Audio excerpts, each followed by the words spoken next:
आपका नाम बताइए। जी, मैं नर्मला सिंह राजपूत, सरपंच ग्राम पंचायत तुमला सिंह। अच्छा, किस जिले की सर पंचायत है? जी, नरसिंहपुर जिला है, जनपद पंचायत साईंखेड़ा, तहसील घाटरावाड़ा। तो आप थोड़ा सा ये बताएंगे कि आप कैसे जुड़े राजनीति से और किस तरह से चुनाव लड़ा आपने पंचायत? जी, मैं पहले युवक कांग्रेस का कार्यकर्ता रहा हूँ। उसके बाद वहीं से मेरी राजनीति की शुरुआत हुई। फिर हमारे यहाँ ग्राम पंचायत की सामान्य सीट आई, उसके पूर्व हरिजन सीट रही। तो पंचायत में बहुत छोटे छोटे काम और छोटी छोटी आवश्यकताओं को लेके, क्योंकि सामाजिक परिवेश में युवक कांग्रेस से मैं जुड़ा हुआ था, तो लगता था कि गांव के लिए यदि कुछ करना है तो एक जनप्रतिनिधि का पद आवश्यक है, और उसके लिए गांव का सरपंच होना आवश्यक है कि गांव में शायद यदि कुछ विकास कार्य करने के लिए एक मूल कड़ी है तो सरपंच कड़ी है। तो सामाजिक परिवेश से हम जुड़े हुए थे, तो लोगों ने कहा आप भी चुनाव लड़ सकते हैं, क्यों नहीं लड़ते आप। तो वैसे खास अपने गांव की जो स्थिति थी वो काफ़ी ख़राब स्थिति को देखते हुए हमने कहा चलो यदि कुछ करना है तो एक इस सीढ़ी को भी हम पकड़ें। ऐसा सोच के हम चुनाव फाइट करके लोगों ने भी सहयोग किया कि आप यदि चुनाव लड़ते हैं, चुनाव के पहले चर्चाएं हुई तो आप चुनाव लड़ेंगे तो बहुत कुछ अच्छा अपन कर सकते हैं, समुदाय की ऐसी चर्चा रही। तो हम चुनाव लड़ गए और 2015 में निर्वाचित सरपंच बने। क्या अनुभव रहा आपका पूरे कार्यकाल का अनुभव बनने के बाद ये हुआ कि पहले हमने सुना था कि ग्राम सभा बहुत पावरफुल होती हैं, ग्राम सभाओं को बड़े अधिकार होते हैं, लेकिन बनने के बाद ये एहसास हुआ कि हम नाम मात्र के अधिकार हमारे पास रह गए। अधिकार तो सारे शासन ने अपने हाथ में रख लिए।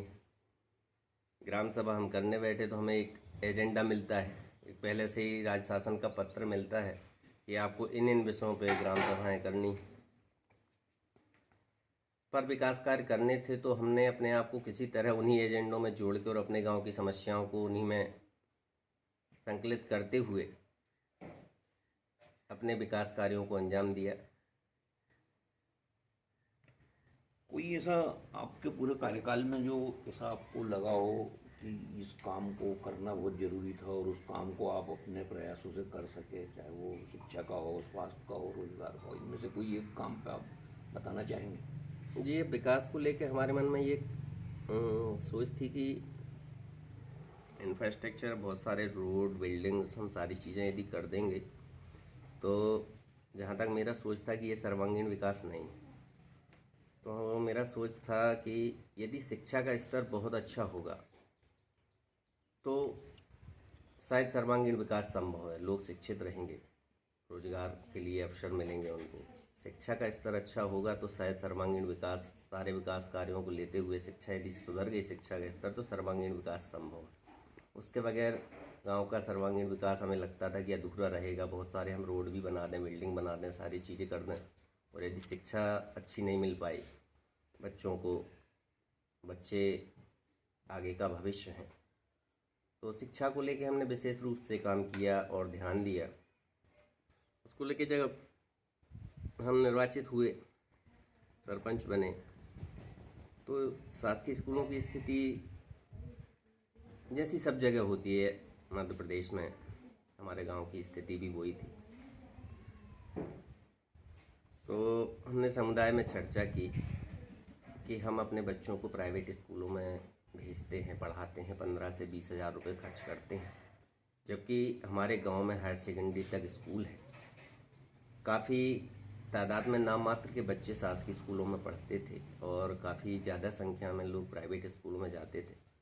तो समुदाय से बहुत सारी बातें निकल के आईं कि सरपंच जी आप क्या कहते हैं, सरकारी स्कूलों में बच्चों को अपन क्या पढ़ाएंगे, वहाँ बच्चों को बैठने की सुविधा तक नहीं है, फट्टियाँ नहीं होती हैं। मतलब कि जब हम 15 से 20 हज़ार रुपये अपने प्राइवेट स्कूलों में फीस पे, पुस्तकों पे खर्च करते हैं, 25 हज़ार रुपये तक, उसका यदि हम 10% भाग भी अपने शासकीय स्कूल में जनभागीदारी के सहयोग से करेंगे तो वहाँ हम बहुत अच्छी व्यवस्था कर सकते हैं। तो लोगों को कुछ लगा कि हाँ सरपंच जी शायद ठीक कह रहे हैं। फिर उन्होंने कहा सरपंच जी इसकी क्या गारंटी की पढ़ाई होगी, तो हमने कहा पढ़ाई की गारंटी हमारी है, वो आप उस पढ़ाई से निश्चिंत रहें, पढ़ाई अच्छी होगी, व्यवस्था आप जैसी कहेंगे वैसी आपको बच्चों को मिलेगी, जो प्राइवेट स्कूल में मिल रही है उससे बेहतर मिलेगी।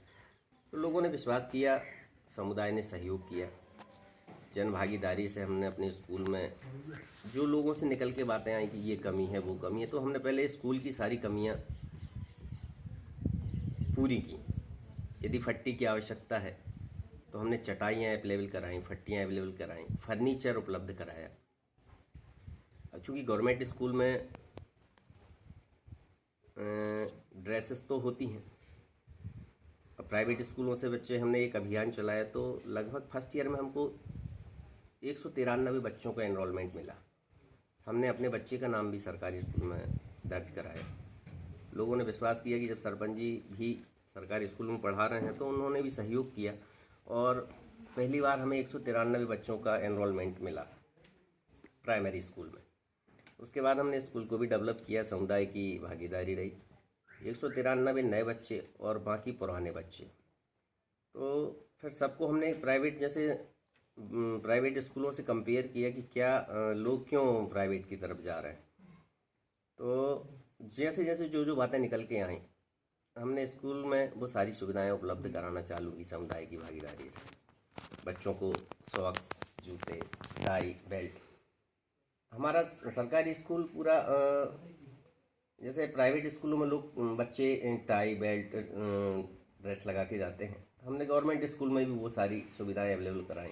समुदाय की भागीदारी थी कि हम अपने बच्चों को अच्छी शिक्षा अपने गवर्नमेंट स्कूल में ही दिलाएंगे, तो लोग सहयोग कर रहे थे तो हम आगे बढ़ते चले गए। और आज स्थिति ये है कि हमारा प्राथमिक बालक शाला तुमड़ा प्रदेश का मॉडल स्कूल है। उसके लिए आपको बधाई, आपके प्रयासों से बहुत बहुत धन्यवाद। को एक आदर्श स्कूल का दर्जा मिला। आपको ये कैसे भरोसा था कि लोग अगर बच्चों को स्कूल में एनरोल कराएंगे तो आप स्कूल का स्तर बेहतर करा सकेंगे, ये भरोसा आपको कैसे था? ये भरोसा था सर कि हम अकेले तो कुछ नहीं कर सकते, पर यदि ये समुदाय हमें सहयोग करेगा और ये सहयोग करेगा तो बराबर हम सब कुछ कर सकते हैं। समुदाय की भागीदारी उसमें महत्वपूर्ण कड़ी। शिक्षकों का भी आपको सहयोग मिला? भरपूर सहयोग।